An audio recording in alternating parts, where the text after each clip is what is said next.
How an Israeli watchdog is quietly rewriting what Muslim children learn. There have been several posts online about Saudi Arabia changing elements of its curriculum to suit Zionist sensibilities. The most widely shared example is the removal of a clause stating, "The Muslims will never give up Jerusalem," from a grade 11 Arabic language textbook. The uncomfortable truth, however, is that this is not an isolated case, nor even a recent development brought about by the Abraham Accords.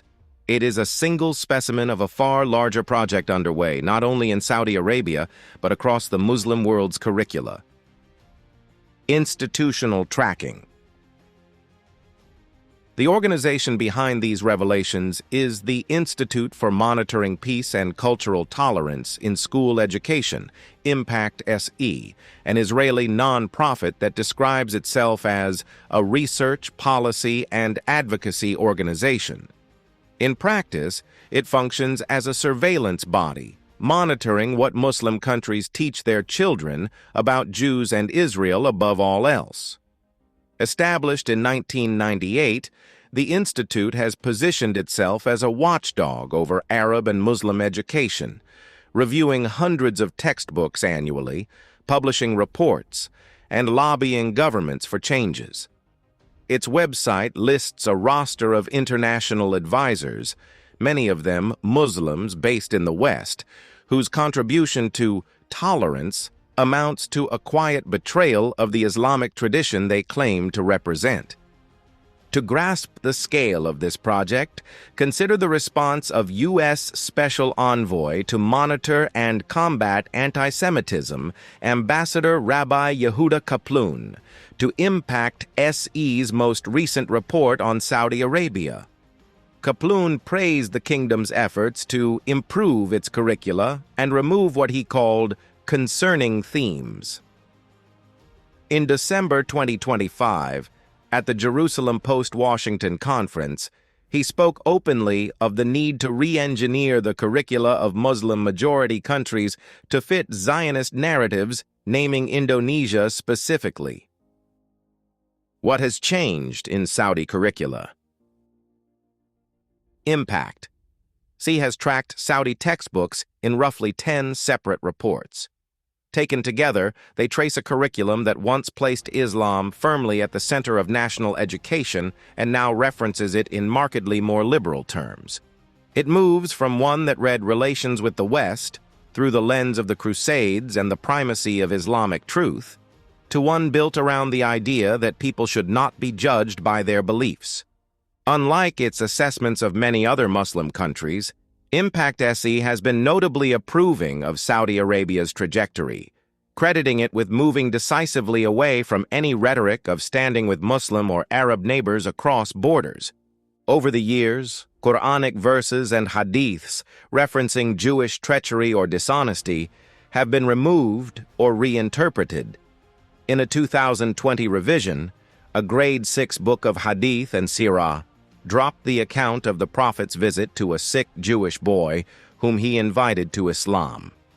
It was removed, evidently, to avoid any suggestion that Jews who reject Islam are condemned to hellfire. Zionist vocabulary has shifted too. Textbooks that once referred to Zionist enemies now speak of Israeli occupation.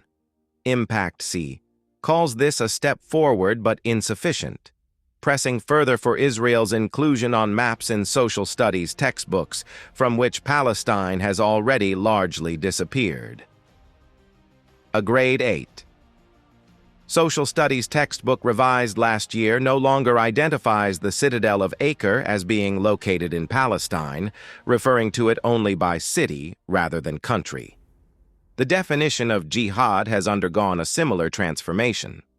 Once defined in classical Islamic terms as fighting to protect religion, land, and worshippers, the concept was stripped of its Quranic reference in a 2021 revision. Subsequent editions recast jihad in nationalist rather than religious terms, framed as a military call issued by the King of Saudi Arabia to the country's armed forces and allied states. While the 2022-23 edition cited the fight against Houthi militants as an example, The current Grade 7 Islamic Studies textbook that carries this lesson offers no example at all. The engineering extends beyond geopolitics into the socio-religious life. Traditional gender roles have been softened, and textbooks now largely avoid direct discussion of modesty and chastity. Nevertheless, Impact SE notes with some unease that Islamic studies still teaches that men and women should not imitate one another. Notably, the Institute welcomes the removal from Saudi curricula of any framing of homosexuality as a punishable offense or moral wrong. Is Saudi Arabia alone? It would be easy to read all this and conclude that Saudi Arabia alone has strayed. But any reader old enough to compare their own schooling to what is taught today in any country, Muslim or not, should ask whether the values now on the curriculum resemble those of a generation ago. It hardly matters whether the institution doing the watching is Impact SE specifically. Such instruments exist nearly everywhere, and their effects converge. Islamic studies as a subject has in many places been reduced to its thinnest form yet. A look at Impact SE's own website shows how it profiles country after country, casting itself as an arbiter of tolerance while functioning in practice as an advocate for Israel. Syria is a case in point. The Institute has profiled its curriculum as still broadly anti-Western and anti-Semitic, noting a mismatch between the textbooks and the public positioning of Ahmad al-Sharia, effectively issuing him the same quiet warning it has issued Saudi Arabia and others before him. By contrast, Impact SE speaks approvingly of how Israeli curricula frame Arabs and Palestinians, presenting Israel to its own children as the region's peacemaker. This is, if anything, more dangerous. Children raised on this framing learn to read their country's aggression as restraint, and its injustice as something to forgive and move past, rather than to name and resist. It brings to mind the Quranic verse, "And when it is said to them, 'Do not spread corruption on the earth,' they say, 'We are only reformers.'" Al-Baqarah 2:11. Education as a battleground. It is past time for Muslim communities and parents to recognize education as a tool that has been used to sever our children from historical memory and critical understanding of the world. The changes come slowly. A sentence removed here, a photo swapped there.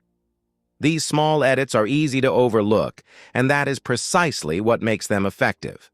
As a community, we owe it to ourselves to notice and to ask why. Beyond the classroom, which we can only partially influence, the responsibility to educate our children at home becomes more urgent.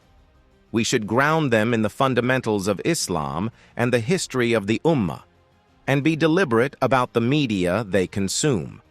Much of the entertainment and technology marketed to them carries its own ideological weight, whether through games, AI tools, or global entertainment franchises. A return to more classical, family, and community-centered modes of teaching is now sacrosanct. As a society, our institutions and NGOs should invest in building our own monitoring bodies, ones that examine textbooks and curricula with the same rigor Impact SE applies, but from a different standard. Where Impact SE claims to measure against UNESCO benchmarks, we should measure against the Quran and the Sunnah. This, too, is a form of resistance, and one capable of applying real pressure on decision-makers.